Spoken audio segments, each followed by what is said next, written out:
What is up, Gas Money Nation? It's Robert and Austin back with another episode in our Gas Money Mentioned series. Today, we have the pleasure of hosting Noah Jacobs and Jack Porter, who are the co-founders of BirdDog.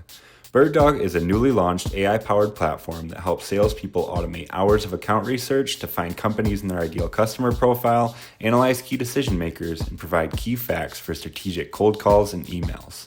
In this episode, we explore Noah and Jack's journey in entering the business world, building out the BirdDog platform, and navigating the intricacies of business. Quick side note, we did have a few audio issues in the beginning, but overall, we were able to fix those for the rest of the audio. Other than that, we hope you guys enjoy this episode, and if you do, the best way you can support us is by sharing and leaving us a review with your thoughts. Now, without further ado, please welcome Noah Jacobs and Jack Porter.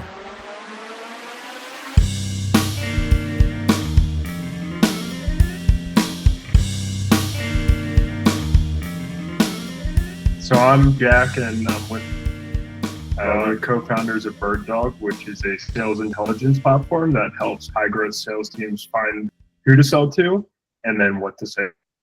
Yeah, and I'm Noah, the other co-founder of BirdDog, and I couldn't say it better than Jack did. That's a very consolidated and very to-the-point pitch. Just really exciting, helping you find whatever, as a salesperson, whatever information is most relevant to actually understanding if the prospect has the pain point you're trying to solve or even is a good fit.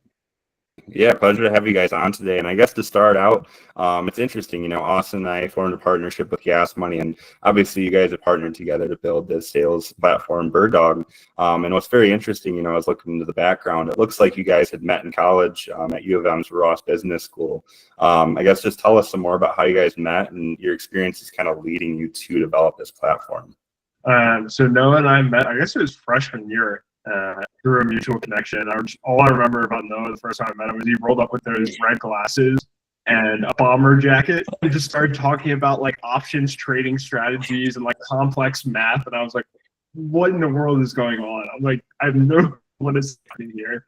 And so long story short, started an investing club at Michigan, grew that was kind of a real fun, like, startup progress together. Ended up graduating in 2023, started an investing platform, which we can go into more later, that exploded. And that's been our journey since. And so we just kind of stuck together through the highs and the lows all the way since really freshman year of college. Did you guys also grow up, in Michigan or, any similar areas, or you just both met in college and you didn't have much for a background before that? No, we met in college. We didn't know each other before college. I think I'm surprised I didn't scare Jack with the bomber jacket. I have it in the closet. I think it's very loud.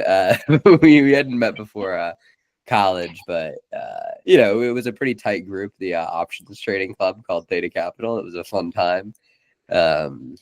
Definitely a bunch of independent thinking individuals trying to not join a typical club and do some unique stuff, because a lot of the clubs at the business school at Michigan that are investing clubs are pre-investment banking clubs, so they're pre-professional, which is totally fine. It's just not what we wanted. So we definitely had a couple overlapping affinities there right away, because we were both actively trading and then both also saw through the veneer of finance at a university like that. Did you start that club, or was that something that was going on and you just wanted to join? We started it. Yeah. Together, like co-founders almost. Yeah, we were the first. Us and three others were on the first board. Awesome. Well, cool. The reason I ask is, like, obviously any club in college is cool, and especially that one. It's out there, it's unique, and it has a good niche. And I think with that first experience in running the club, I'm sure you guys, obviously it's just a college club, but there's more to that than what meets the surface level.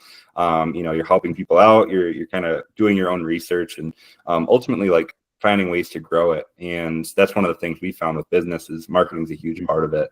I guess from there, throughout college and ultimately leading up to BirdDog, were there any other, like ventures you guys took on? I know you mentioned earlier, Jack, that you guys had the investment club and kind of like a platform. Did you guys end up creating that from the club, or was that something completely different? Yeah, so right before we graduated, Noah was running a hedge fund at the time, and had been working on that for a couple of years. And so from that, we had started essentially a news scraping tool for investors. So it was finding like the simplest way to put it is like Apple has a factory in India. We would scrape the news from the local newspaper around that factory to find information before like the Wall Street Journal. And so we were using that timing aspect to ship that to our platform users and say, hey, there might be something here to take a look at. And so we grew that to, I think, about 1,500 users over the course of maybe a year and a half. And then that ultimately came down to the point where we wanted to launch the paid program. And this was really Noah and I's kind of first foray into technology and sales in general. Neither of us had sold anything. Like, we just kind of like normal people, like don't really know what's going on, don't know how to have a sales conversation, don't even know how to do discovery or closing or any of those kind of things. And so we have this grand idea to start charging people for this platform. And so we looked through our data, kind of got the best users on the platform, like let's go after this, let's go talk to him and pick his brain, see what he thinks. And so we get on the phone with this guy, he's evangelizing us on Twitter, loves the platform. It's like, this platform's the greatest thing ever, uses it every day, all that kind of stuff. And I get on the phone with him and I'm like, hey man, like we're launching the paid program. I'm like, we're gonna charge $20 a month. And he kind of gives me like a head shake and he starts flaking. I'm like, all right, like I get it, it's a little expensive. Like, how about $10 a month? He goes, well, I don't know, like maybe. And I'm like, all right, I get it, like $5 a month. He's like, I don't know.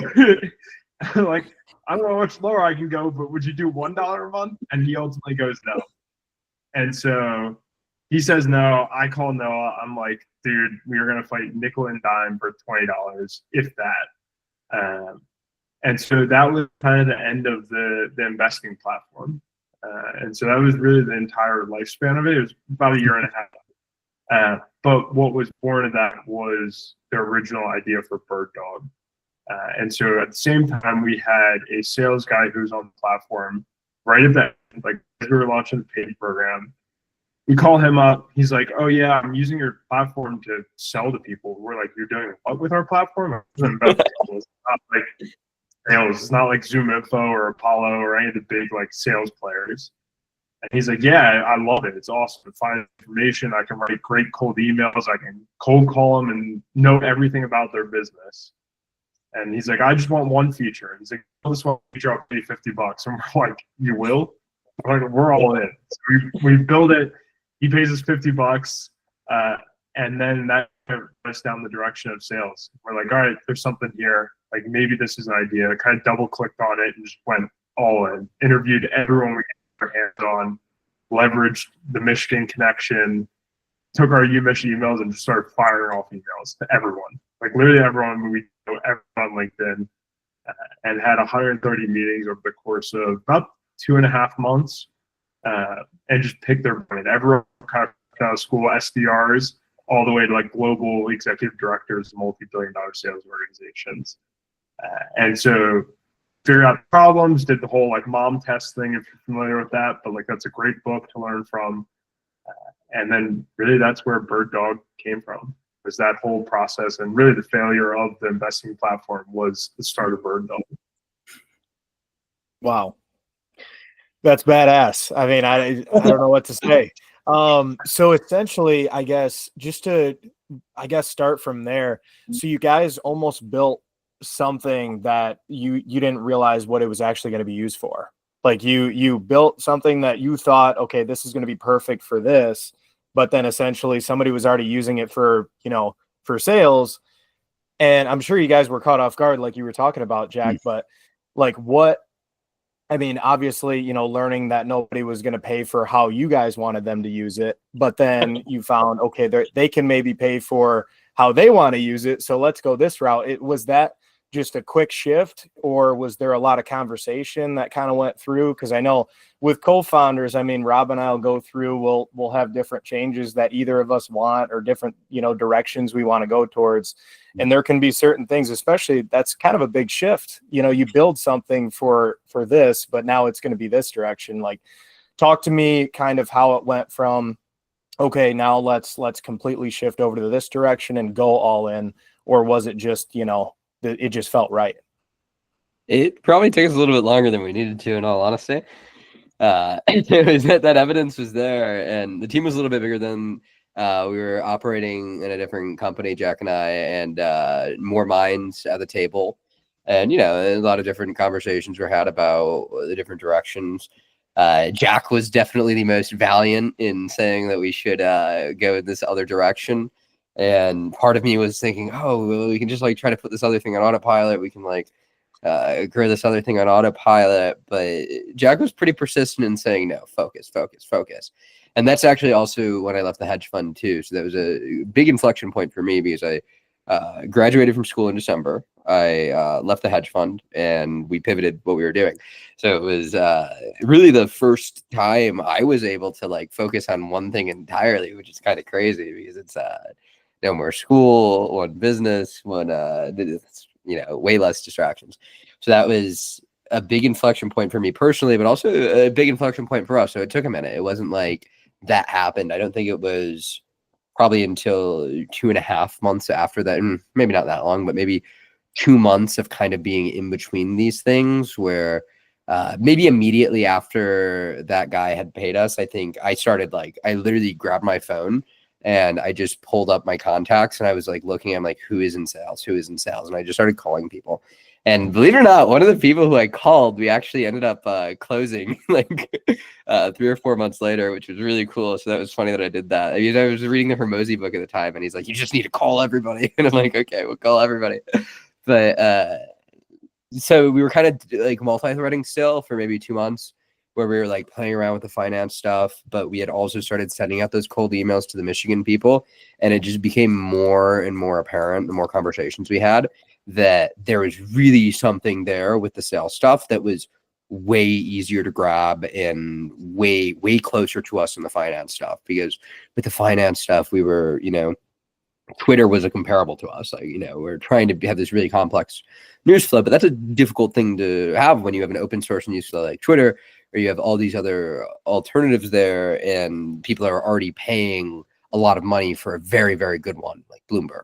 So either you have to, it's really hard. We thought it would be really difficult to play in that middle channel with investing, where we were not able to outperform Bloomberg. So we couldn't go that way. And we also couldn't outperform Twitter. So we couldn't go that way, really. It was kind of tough. It was where do you land with that? And it's how do you also, the most interesting thing though, Austin, is the tracing of the value. Because we had done the math where it was the pitch with the stock thing was, this is the problem. So it's you have $10,000 invested. We give you a piece of news, and then what happens? Okay, maybe you take some money off the table and you miss a 5% dip, and maybe we saved you $500. But really, that's really hard to attribute. Whereas with the sales thing, it's a lot easier to attribute, which is also great. It makes it easier because you can say something like, "Oh, we got you 2 sales qualified leads this week," or "We got you the X pipeline." So it's just way easier to go from this is the product to this is the value, which is a super important part of we've found and maybe didn't realize before. But it's a super important part because it makes it a lot easier to sell. Me being a business development representative myself, that's how I first came across you guys. Was I saw your LinkedIn posts, and each day, in addition to what I do at Gas Money, my job is to go out and prospect and find data around companies and different accounts and different prospects at those accounts, and it can be hard to manage. And it's funny, you guys mentioned all the giants in the sales space right now. As much as they're trying to get involved with AI, there's really nothing out there. I don't think a lot of people realize how influential what you guys are doing is, because from my understanding, and I've looked into a little bit, but just to clarify, essentially you scrape the web on information on different companies and prospects, and essentially BirdDog allows you to ask questions around those prospects, build up a list, and then not only create almost a database from that, but go a little further and create cold email templates, cold LinkedIn templates. Am I kind of on par with that? Yeah. I mean, essentially, end of the day, you're gonna sell something, you need to connect to someone's pain, right? Let's say I'm driving my car and it breaks down, right, on Monday. By Tuesday, I'm looking for a new car, right? I'm in pain, I need to buy it. Same thing happens with businesses, right? They either need to hire, they need to expand, the CEO wants to grow, And so the question becomes is like, well, what pain are they facing? And so facing the threat of being hacked, right? Cybersecurity now makes sense, right? So like if you're a good cybersecurity salesperson, you're going out looking for evidence that they're, either in pain of that cybersecurity threat, or they've been hacked, or they're talking about wanting to prevent it. And so that's what we do, is we go out there and we try to find evidence of that pain and allow you to do the research. And so the way technology works is like when your parents always used to say like, oh, be careful what you post online because someone's going to find out a lot about you. Same thing with businesses. They post way too much online. All the people that work in them like post a lot online too. So there's this huge digital footprint of content that you can scrape through. And so whether it's on the homepage or the 1700th page buried in the privacy policy in the bottom right-hand corner, that's that we go to find information on these companies. And so people will use it to write cold emails. They'll write, hey, I just saw X, Y, and Z on your website. Like, let's talk about that. And that's a much more powerful message than just saying like, hey, I sell apples, like buy apples. Like it's just so generic and it doesn't show you care for them. But showing you did some research and did some work definitely gives you a leg up over everyone else who's being generic and just pitching.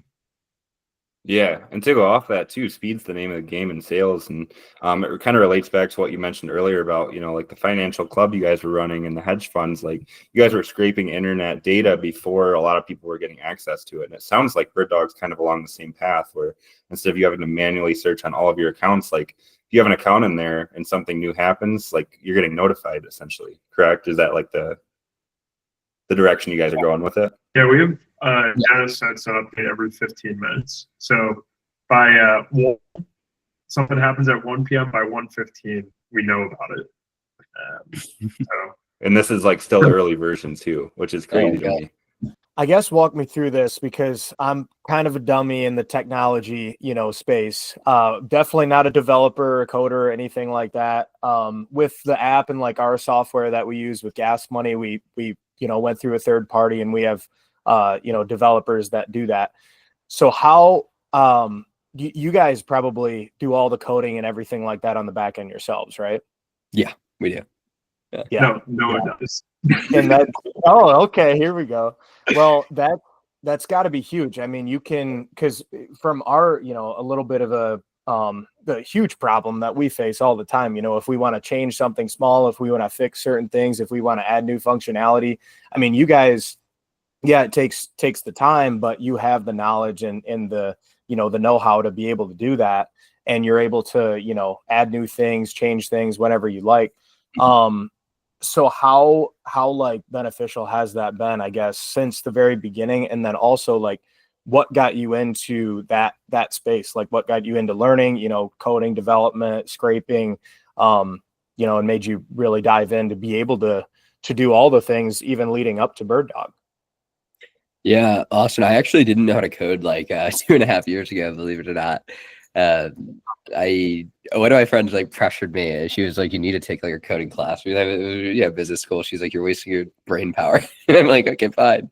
So I took a coding class, like the intro one at Michigan. That was fun. I had a blast with it and it was really easy. So I'm like, I should probably do more of this. And I started just building like fun things for myself and managing people, built some tools for the hedge fund that taught me a lot, and also just started coding myself more and more. And seriously, Austin, being able to ship product yourself is such a good feeling because you can go from, and also, okay, this is kind of a hot take, and I seriously don't know if it has any merit to it, but I'm really lucky to have started coding roughly at the same time that GPT came out as being like a viable chat solution for this. Like the learning is just so quick. And between that and having been in some environments like a hacker house or two where there's really, really intelligent coders, watching how they operate and being able to move with the AI and code with that has just been able to make me go so much faster. And I'm sure I do some unconventional things, but the unconventional things in work, I guess, like that's all that really matters if it works. And the people who are smarter than me tell me that I should keep doing those things, and the books I'm reading also indicate that I should keep doing those things. So it seems like, as with anything, there might be some orthodoxy that you get from an actual education on these things. What is there's some quote about being afraid of education? It's like, actually getting the in the trenches experience on things that you care about seems to be such a great way to learn, just in anything. Like, I mean, I do jujitsu, and if I were to read jujitsu textbooks or watch lectures on jujitsu, I would have no idea what I'm doing. It's like those things are super important, but like the actual learning comes from trying not to get choked out, or in the case of coding, trying to press the run button and make it do the thing that you want to do. And if it doesn't work, then trying to figure out why. I totally agree there. And I think it kind of goes back to like what you said about the experiential learning. Like, in school, you're taught things to read from a book or take tests, and a lot of it's memorization. But when you actually experience it, like human psychology is you become more attached to like negative experiences or experiences that were like difficult. Because you grow more from them than you do like experiences where you're just like listening to a podcast or reading a book or being taught something in school. So I guess being in your position, Noah, like doing most of the coding and kind of like being in the thick of it, having, relatively low experience in the beginning and kind of developing these skills throughout time. Like, I guess what was one of the things that kind of helped it like stick with you beyond just the experiential part? Like what was the drive that kept you going and kept you pushing through it? Like, was that the vision for the company? Was it that it was fun? I guess, what was that driver behind that? Yeah, no, that's a really good question. Well, for one, it was fun. I actually enjoyed it. So those things helped. And then, I don't know, there's just also this like notion of doing things because you can, which is like such a weird thing to say. That it doesn't sound like there's a lot of substance to that. But, I don't know, there's a Jordan Peterson quote. I don't know if you guys like Jordan Peterson, but there's a quote that he says, you have a moral obligation to be great. And I don't know what that can mean a lot of things. To me, I take that to be if you can do something and it's going to help you along the way, why not do it? Where it's more like, why not in a lot is, and maybe that can be a fault sometimes, is not, you end up jumping off some bridges that way, literally and metaphorically, by living with the more why not framework. But, I more so go with the why not thing usually. Like, why not start a hedge fund in college? Seems like fun to me. And, you learn a lot by doing those things. And sometimes you make mistakes, you make a lot of mistakes, but it's just, enjoying life and just trying these things out and seeing what you enjoy and doing more of what you enjoy. And there's a little bit of the competition in me too. I'm not going to lie, guys. Like, there's a little bit of that, oh, yeah, I can do it. like watch me. There's definitely some of that with, because I mean, I've watched and like worked with, I talked to Jack about it a lot. He's like a 30-year-old Ukrainian hacker guy, and he's like super, super competent. And just like watching him do stuff, I'm like, I should be able to be that good. Where like I would tell him something I'm doing, and he's like, Noah, my friend, you've already wasted 5 hours. Let me show you how to do it in 30 minutes and then save you another 5, right? Like just crazy stuff like that, where it's just, there's clearly stratified levels of being and stratified levels of skill. And it's like, why not just copy the person who's at that highest stratified level and see how quickly you can learn those gems or learn those tricks or learn whatever frameworks they're using and just go faster. Yeah, man. I mean, that's a great way to put it. All those things. That's awesome. So I guess, you're on the coding side mainly, which is awesome. So Jack, are you more on the sales side, or I guess delegating operations? That's another thing that we can talk about because, co-founders, and then, Rob and I as co-founders too, a lot to learn along the way. I'm sure you guys have, instead not stepping on each other's feet, letting things happen efficiently, kind of doubling down on your skills, doubling down on their skills. How does that look? And Jack, on your side, what do you focus more on in the business? Yeah, that's a great question. For me, I do all front end stuff. So we actually use a no code front end with some light modifications. But that's allowed to go super fast. So while it might not be like the most kosher, most like Noah said, orthodox way of doing it. Like it's always way more cool to have your own like custom built front end.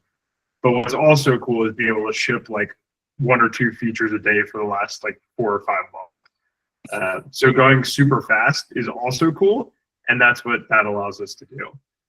So while Noah can do all kind of like the long end, super explosive pieces of technology that we have, right? All the big home run, cool information finding tools. That allows me to focus more on like the nitty gritty, like where does this button go to make the users fit. And so for that, like, I mean, we went through 4 iterations of the platform in the span of 2 months, 4 complete rebuilds in 4 months, in 2 months. So that's, I mean, that's a lot faster than you could do any other way, even if you were like one of the top engineers. I think the other part too, to talk about like how do you delegate operations, especially in co-founders, like, I mean, people say it's like the most important decision you can make in your life outside of like who you're going to marry, right? Like I spend more time with Noah than I probably do with like realistically anyone else that I talk to, including my girlfriend and everyone else. Like it's actually absurd how much we talk and how much we have to kind of count on each other. And so with that, you have to know who they are at the core, and you also have to be able to trust them. So like, if I just let Noah go for 6 months, I'm sure we're probably going to end up generally in the same direction at the end of 6 months, even if we didn't talk. And so there has to be that level of trust, and you have to be very thoughtful with who you get into business with, because it can cause a lot of headaches down the line if you aren't thinking seriously about it and actually looking for just like and you're gonna date, you look for red flags. Like you gotta look for red flags in a business partner too, and it's not something you just haphazardly get into, especially if they're a little all over the place. And so learning that and just trusting on the operation side really just take care of everything else. Right? Like there's that level of trust. The responsibilities balance, and like Noah's definitely taking on more of the responsibility right now, just being full time, and that's, I mean, I don't have anything else, like I can't be more grateful for that. And so my responsibility is like how much work can I take off his plate to ensure that it's equally balanced. And so in the long run you want it to even out, but in the short run there's going to be periods where it's kind of dislocated, and you definitely have to manage that tension and that, I don't know, that discourse. It plays a low level like pull because of that mismatch. And so you just have to be careful. You have to be very thoughtful. You have to communicate. It's very simple if you just kind of do all of the basic things right.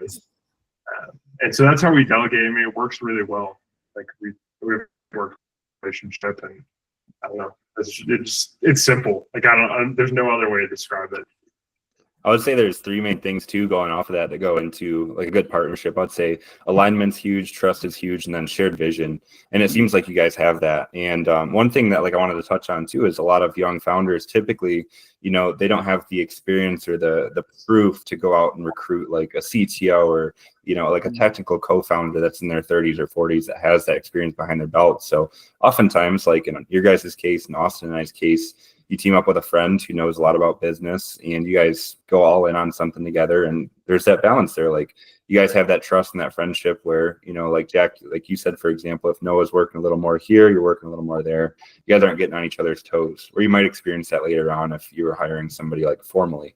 What I wanted to get at with that is a lot of people, especially like older founders, will often say, don't go into business with friends. Don't do business with your best friend. Don't worry about that. Like it's not worth it because eventually it ruins the friendship. And with Austin and I, like we started Gas Money. Gosh, it's been like 6 or 7 years ago when we first started the lawn care business. And I can speak from personal experience. Like our friendship has been a large reason that the business has continued growing, and we've kind of figured out how to separate like when it's time to be full co-founder mode and when it's time to be full friend mode. It like almost relates to that work-life balance thing. And I know like there's mixed opinions on that, but I guess for each of you, and either of you can take this question, like what's your experience been? And like, obviously you guys are friends, you've been friends in college. Like what's your experience been in that with running a business? Yeah, no, I'm really grateful to work with Jack. I think the don't go into business with friends advice is maybe good if you're a bad judge of character. Maybe that's good advice then, if you don't know, right? Because it's if you go into business with somebody who doesn't have good character, then no matter what's going to happen, they're not even necessarily having bad character, but just character that doesn't align with yours, different principles or a different core set of underlying beliefs, then you're going to have a problem. But you would have a problem even if they weren't your friend anyways. So I think maybe reframing that a little bit. You know, everybody has mixed feelings about that advice, but I do think it's probably more true. Don't go into business with friends if you're a bad judge of character. Is probably a little bit more true. I think to what Jack said is really important about if either of us stop talking to each other for whatever reason, right? Like make up a reason, we would still probably roughly land up in the same spot where, and that's not necessarily a function of us both knowing where we're going. That's a function of us both having some ability to listen to the market, so to speak, right? Because, you know, we have these lofty, grandiose ideas of technology and future god machines in our head and all these things, but you don't get to go, at least at our stage, being 23-year-olds or whatever, you don't get to go in a room and code for 18 months and try to make a god machine. And even if you could, you probably wouldn't want to, because you just get so much more by listening to not only each other, but the world around you and what's going on there. So I think tensions can really arise when maybe you're both interpreting things radically differently. I think that's very painful if you're both interpreting what's happening in the world around you. And I don't even mean like macro political events. I mean like the feedback you are getting from people. If you're both interpreting those radically differently and for whatever reason that can't reconcile, I think that's a big source of pain. So it's, yeah, and I've seen Jack in a lot of different situations. I've seen him perform well in situations in which I've performed poorly, and that's a good reason to be partners, I guess, right? Like, I hope the same for him. I hope he's seen me perform well in situations he's performed. I don't know, but I can tell you I've seen him perform well at situations in which I performed poorly for good reasons. For good reasons, he's performed well. It wasn't just happen chance. Yeah, exactly. And I mean, going beyond that, like, I don't know why you wouldn't want to get into business with friends. Like, if I was spending like my entire day with some rando, like, I'm sure we'd become friends, but like, it would be so boring, and like, it's way more fun to be ripping jokes all day and then talking about product and sales and all that kind of stuff. But it is like, I mean, I think the number one thing I know is this: you gotta have like that match. Like, there's definitely like a fit. Like, you gotta be like the right puzzle pieces. And so if Noah and I were both like super technical, like complete nerds, like, it probably wouldn't work great.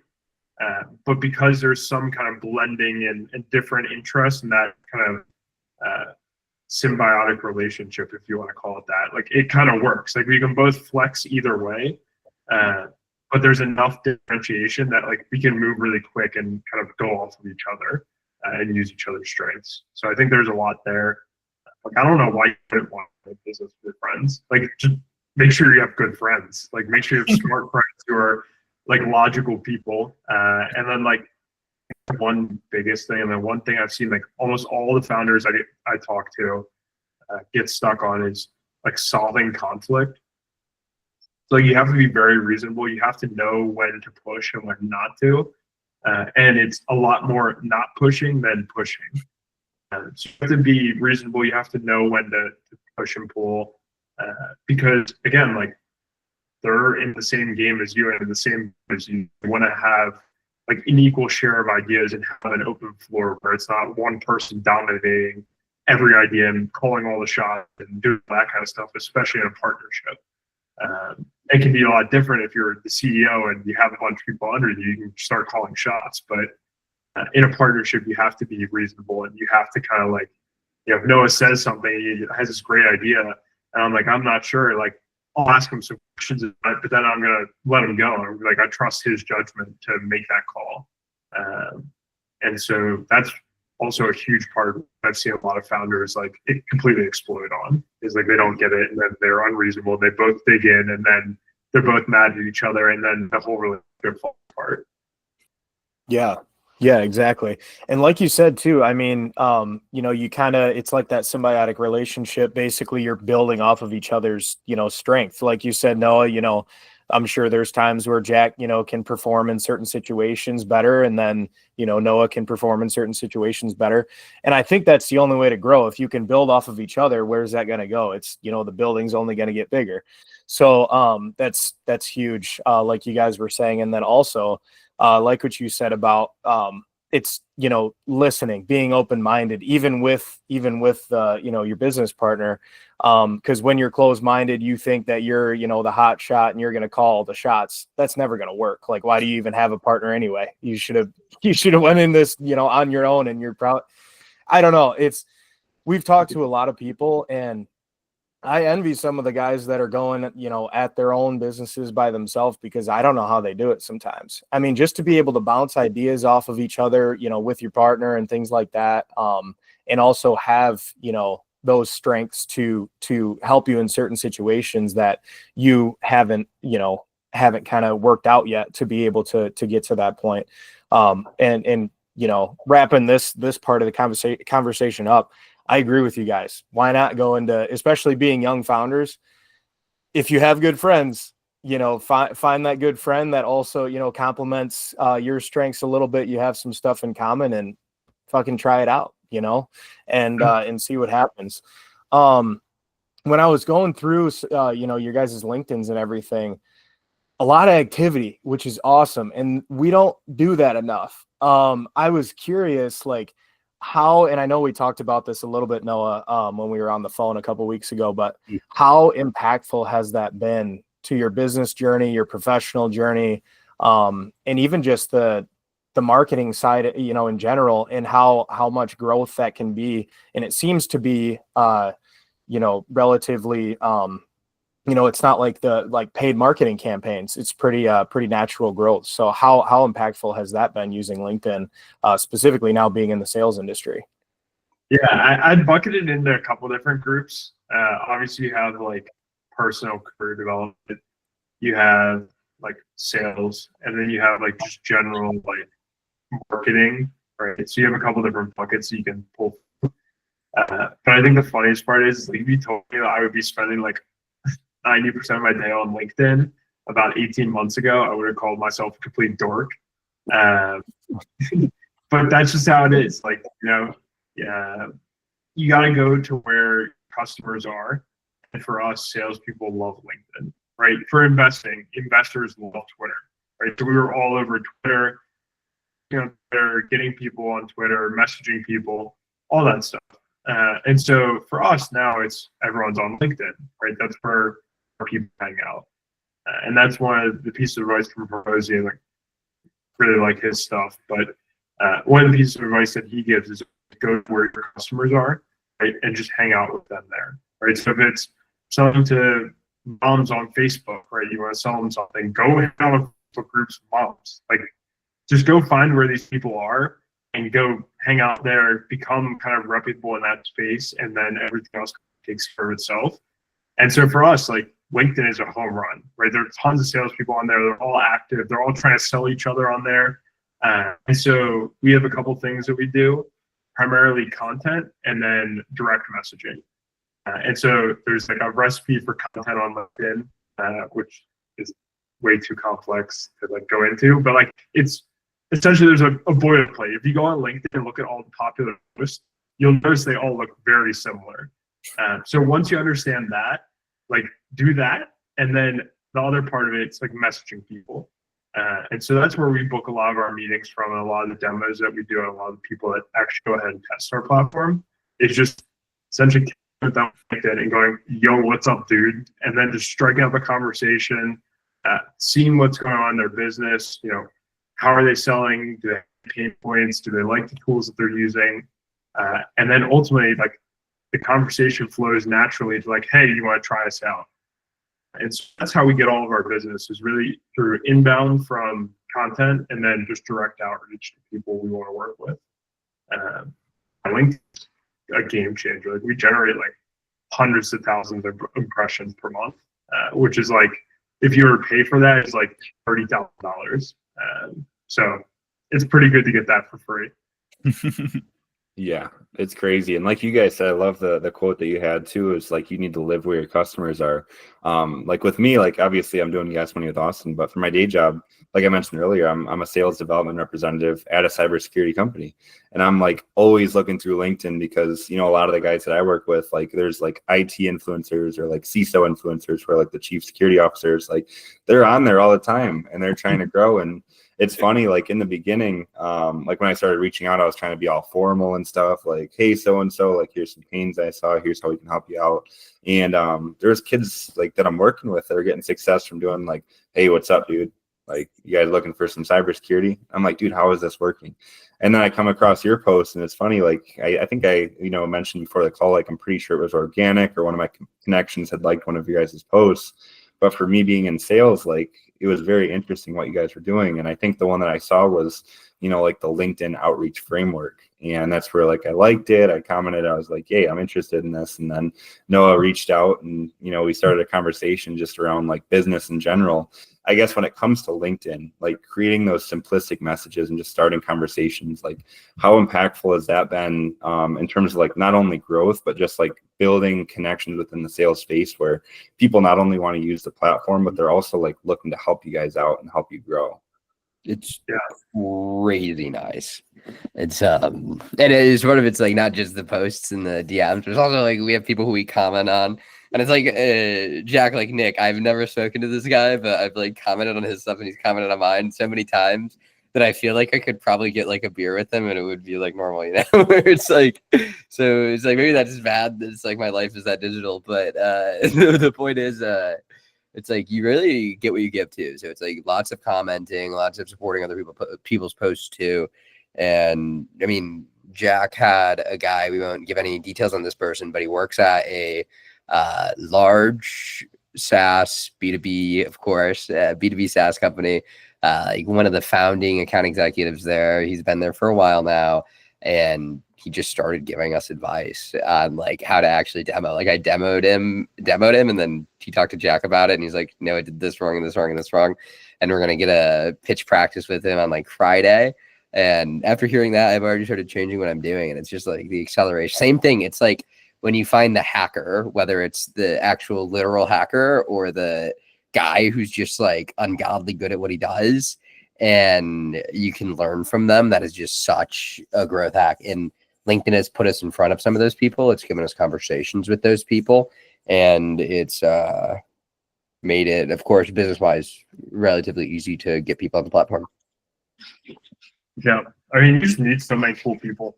Like it's that simple. And like, I hate the saying, but like, people always love to use those cliche terms about like network is your net worth, all that kind of stuff. They're just like, oh, it just makes me want to like die inside. But needless to say, like there is some credence to that. Like we've gotten a lot of leads and business and referrals from the people that we know because they want to help you out. Like because you build a relationship with them and you start up conversations and talk to them regularly, like they want to help you out. They want you to succeed. And that's one of the coolest parts about it is that you meet all these people who are, you know, this guy's 10, 20 years ahead of us in terms of knowledge.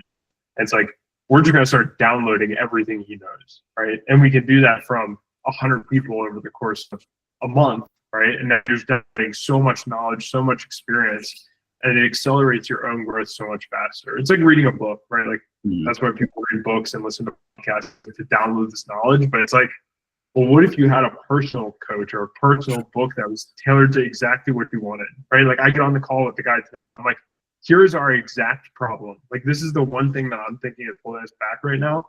How would you solve that? There's no book on that. There's no on that. He's just like, here's from my experience exactly how you solve that problem. And I call Noah. I'm like, well, this is what he said to solve our problem. Like, let's give it a go. And so there's just so much credence to like building these relationships and networking and just generally developing friendships. Like it's simple. Like it's not too deep. Like, just say, yo, what's up, dude? That's it. Yeah. I mean, you hit the nail on the head. And I think just looking back, like through our whole, business journey with Gas Money and, just meeting new people. I mean, even, we'll be going out to the bar and we'll meet a bunch of new people. Or when Rob, was at FSU in Florida, I'd go down there and it was almost like bar networking. I don't know. It's just, you just got to be, conversational. And like we were meeting some people that we were like, that was a wild conversation. I mean, I learned, 10 new things tonight that I wasn't thinking I was going to learn. But like you said, where there's not, a book on a specific question that you have or a specific, piece of knowledge that somebody might have that you can get. And I think just in the past, I've probably learned more from just all the conversations than anything else. Obviously, books are good, podcasts are good. But when you can actually, have that live conversation with someone and actually pick their brain, know, their past and their either business experience or, professional experience, and you can just break it all down into specific questions that you're looking for. I mean, nowadays, I'm sure that they're going to have, AI books that you can do that for. But until then, it's pretty sweet, like you guys saying, having those conversations and meeting a ton of new people, I'm sure has been super, super impactful. And then it just goes from there. I mean, you build your network and you continue to foster those relationships. I'm not saying that this is going to happen, but, BirdDog, let's say either doesn't work out or it blows up. You guys, sell it for a bunch of money. You start a new, venture, and then you have all, this whole network that you're able to then learn new things from, and kind of go off of. So that's really huge. And we've talked about in all the past podcasts, like how huge, building connections and just talking to people is. I guess this is kind of going back far and then we can jump forward because we're kind of coming back on time, but I'm just curious, like how going to U of M and like those connections, did that spark a whole lot of the next steps? Or I guess just how did, being in college at a big university like that, how did that kind of transition into now your professional lives? Yeah, I think that's a two answers to that. Answer one is the people we actually met at college. Like, you met some absolutely crazy people, like just completely god tier entrepreneurs. It's like it's a state school, but I mean, like the people who go there are like, it's incredible. It's like, I'm so glad I went to that school. It's so big and there's so many different places, and I would not go to any other school. But so many different kinds of people there. But a lot of them where we found, so to speak, we had a group of entrepreneurs who we learned a lot from, who are further along, and that was super beneficial to be around them, and even now to be a part of that network too. It's like, I love state schools. Let's keep doing it. And then next part though is after. What happens after? So obviously that network persists, which is great.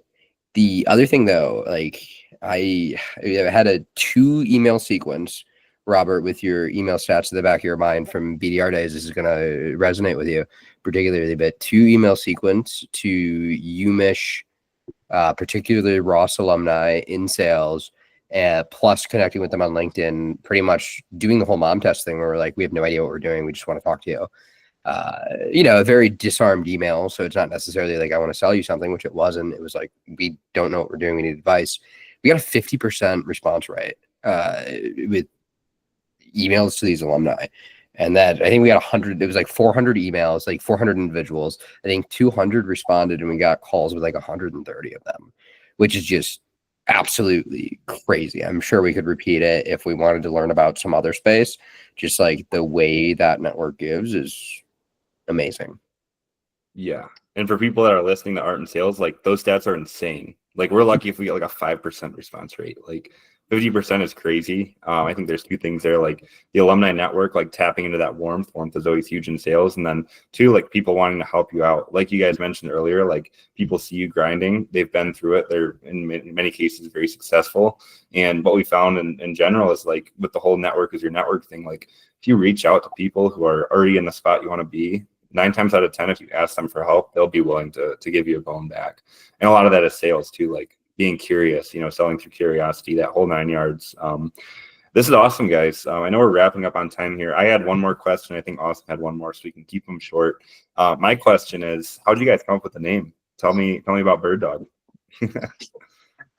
Well, there's a list of about 500 names on my phone, and then we narrowed it down to 3. And then we actually put it on LinkedIn for people to decide. And so we got like 100 and some odd votes. And whatever the winning name was, I don't remember it now, but went to go buy the URL for it, and it was taken. And we went to go buy like any other adjacent URL, and all those were taken too. So to Ding Dong, thought we could get a name without checking if it actually had a URL. So that was smart. And so then we went back to the drawing board after telling everyone our name. And we're like, I don't know what to do. And so we just started rattling off names. I was going on GPT, and somehow BirdDog came up. I don't remember. And we just liked how simple it was, how playful it is. It's like very easy to remember. It's a good connotation. Like we love finding information. Like if you go hunting, you take a BirdDog with you to go hunt out all the birds and go find them. And so it's a cool connotation, but it's just simple. It's fun. It's easy to remember. And that's the best part about a name is like you want it to be easy to spell, easy to remember. And like those tests is like if you said it in a loud bar, like someone would actually know what you said and then actually be able to write it down on a piece of paper. And that was our test for getting a great name. It's like, how can you pass the bar test? But that's the origin story of BirdDog. I love it. Yeah. It was an interesting thing with gas money, but that was a long time ago. I guess now that we don't have a whole lot of time, we can't go into it. But similar thing, like you said, kind of short, has a ring to it, and we just kind of ran with it. I love the BirdDog name, by the way, and kind of the little metaphor. I mean, you're going out there with a BirdDog, you're trying to get some sales, you're trying to shoot some ducks or geese or whatever. So I love that. So last but not least, both of you guys, we'll start with Jack, and then we can go to Noah. Or actually that Jack just talked. We'll start with Noah, and then we'll end with Jack. Just one piece of advice after all the things that you guys have been through with entrepreneurship, with school, with different jobs.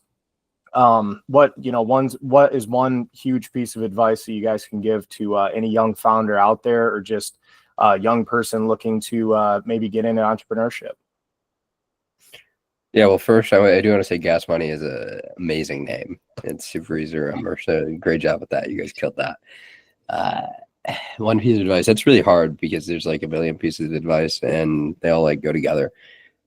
Something somewhat concise, I would say, is, and I'll try to make it concise, is build something that is actually useful, which is, tough because I'm an artsy guy. I like poetry. I like stuff like that. That's cool and aesthetic and everything.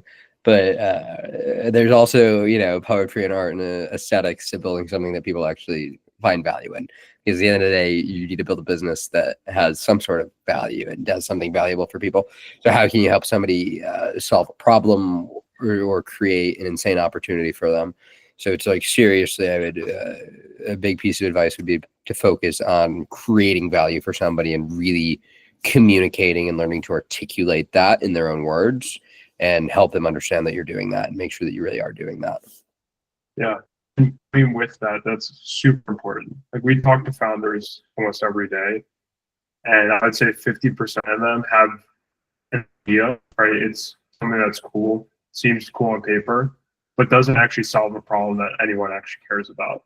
And so that's the biggest thing. Like if you're still in the idea stage, like still trying to figure out what you want to do, read the mom test. Like we mentioned it like 8 times now, but like that book completely changed the way I think about coming up with an idea, right? Like I have a list of like 5,000 business ideas on my phone, and I've only ever gone after like 4, right? Ideas are cheap, but getting a really good one that actually someone cares about is huge.